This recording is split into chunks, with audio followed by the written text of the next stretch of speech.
안녕하십니까, 문틀란TV입니다. 유시민이 문재인과 친문 세력을 싸잡아 거듭 비난했습니다. 23일 김어준의 다스데이다에 출연해 이른바 친문 세력이 문재인과 친하지 않은 정치인은 지지하지 않는 것처럼 이야기하는 것은 모욕적이라고 주장했습니다.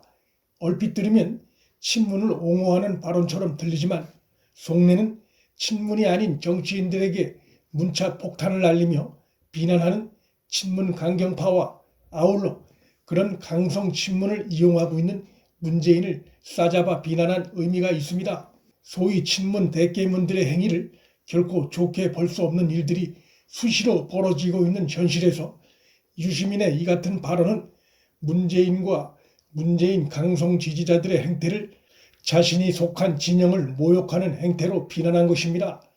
이는 현 정권에 대한 일부 강성 지지파와 그런 세력에 엎여있는 문재인을 동시에 비난한 것으로서 범친문 진영이 그들 내부적으로 분열되고 있음을 보여주는 장면이기도 합니다.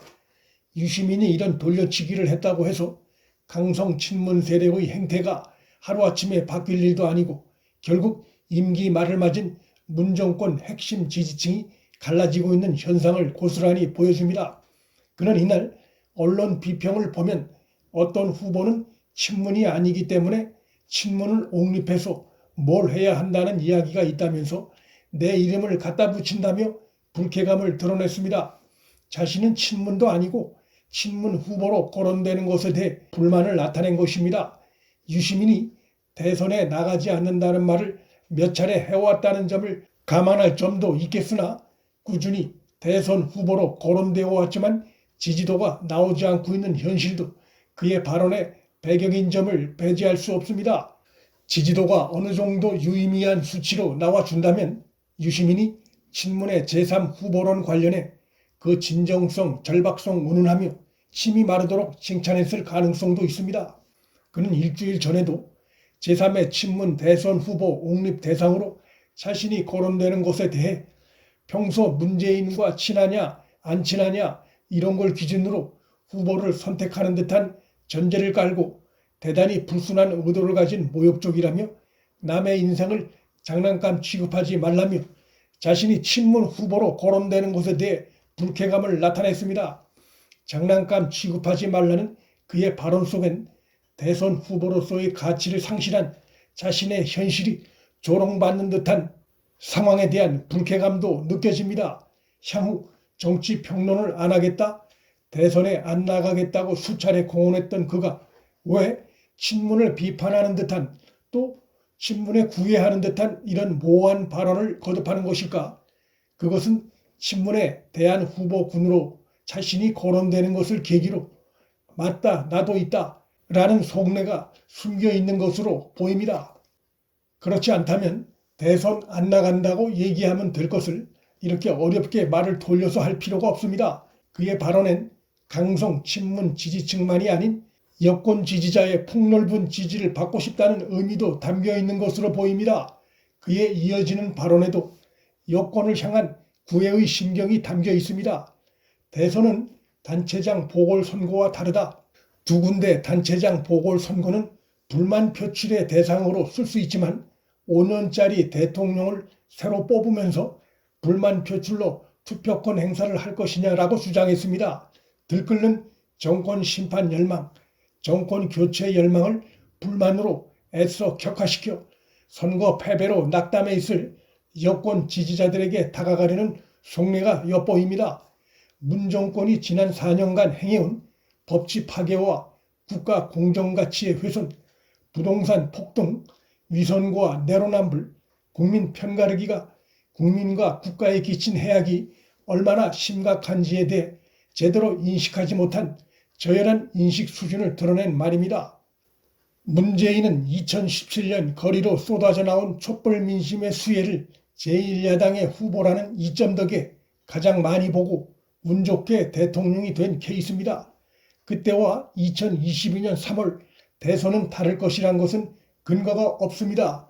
이것을 애써 감추려는 것은 여론을 호도하고 현혹하려는 태도의 다름 아닙니다. 선거란 근본적으로 유권자가 정권의 잘못을 심판하는 것이고 그것은 대선도 총선도 또 이번과 같은 양대 시장 선거 같은 큰 선거도 다 마찬가지입니다. 압도적 심판으로 나온 이번 양대 시장 선거 결과를 보고도 1년도 안 남은 대선은 다를 것이라는 황당한 주장은 여권 지지자들에게 헛된 망상을 심어주려는 계산이고 반성 없는 태도를 보여줄 뿐입니다. 26일에 나온 리얼미터 여론조사에 의하면 문재인 국정 부정평가는 63%로 취임 후 최고치를 경신했고 긍정평가는 전주보다 0.9%포인트 하락한 33.8%로 나타났습니다. 긍정과 부정 간의 격차가 29.2%포인트로 거의 30%포인트로 벌어졌습니다. 문재인이 백신 계약을 갖고 온갖 쇼를 하고 있지만 절대 다수의 국민들은 문재인과 문정권에 대해 이미 부정평가를 굳힌 상태입니다. 민주당 내에선 이재명이 지지도 1위를 달리고 있지만 그에 대한 불안이 커지면서 이재명도 이낙연도 아닌 제3후보가 거론되는 것도 사실입니다. 그 이유는 복합적입니다. 우선 이재명 지지도가 20% 박스권에 갇혀 있다는 것이고 이낙연이 지지도 하락하고 있음에도 그 지지도를 이재명이 흡수하지 못하고 있다는 점, 윤석열 전 총장 지지도가 일부 여론조사에서 하락한 것으로 나와도 그 지지도는 무응답 영역으로 남지 이재명 지지로 가지 않고 있다는 점 등을 들 수 있습니다. 최근 이재명에게 새로운 악재가 하나 떠올랐습니다. 김부선의 이재명 공격이 재개됐는데 오래된 내용이긴 하나 그 내용이 꽤 충격적이고 자극적입니다. 김부선은 22일 자신의 SNS를 통해 문성근이 2007년 12월 대선 며칠 전에 나에게 설악산 단체 겨울 산행 동반 가능한지 전화했었다. 그때 내 곁에는 이재명이 누워 있었다고 주장했습니다. 옆에 있었다와 누워 있었다는 그 뉘앙스가 완전히 다릅니다. 증거를 대지 못하면 자신이 처벌받을 수도 있는 위험한 발언이지만 거침없이 하고 있다는 점에서 또 이재명이 이 충격적인 공격에 대해 법적 대응을 하지 않고 방어적 대응만 하고 있어서 김부선 발언 논란이 커지고 있습니다. 김부선은 이재명과 15개월간 사적 만남을 유지했었다는 주장을 굽히지 않고 있으며 쌀이라도 한가마니 보내야 남자 아니냐 부끄러운 줄 알라고 주장하고 있습니다. 황당한 공격이라면 당연히 고소해야 함에도 하지 않고 있는 것이 의혹을 낳으면서 그가 자신의 형을 정신병원에 강제 입원시키려 시도한 것, 또 그가 형수에게 한 욕까지 다시 거론되고 있습니다. 상황이 이러하니 여권 내 제3친문 후보론 불씨는 더더욱 꺼지기 어렵습니다.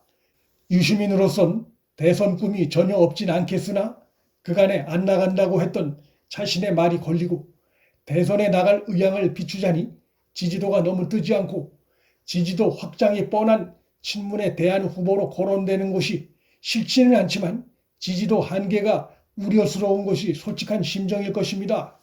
민주당이 싸우다 결국 힘없이 정권을 내두었던 2007년의 상황을 닮아가고 있습니다. 야권으로선 유시민이나 추미애 등이 들썩거리는 것이 차기 대선 구도상 나쁜 그림은 아닙니다. 문틀란TV 여기서 마칩니다. 구독과 좋아요, 알림 설정은 방송 제작에 큰 힘이 됩니다. 시청해 주셔서 감사합니다.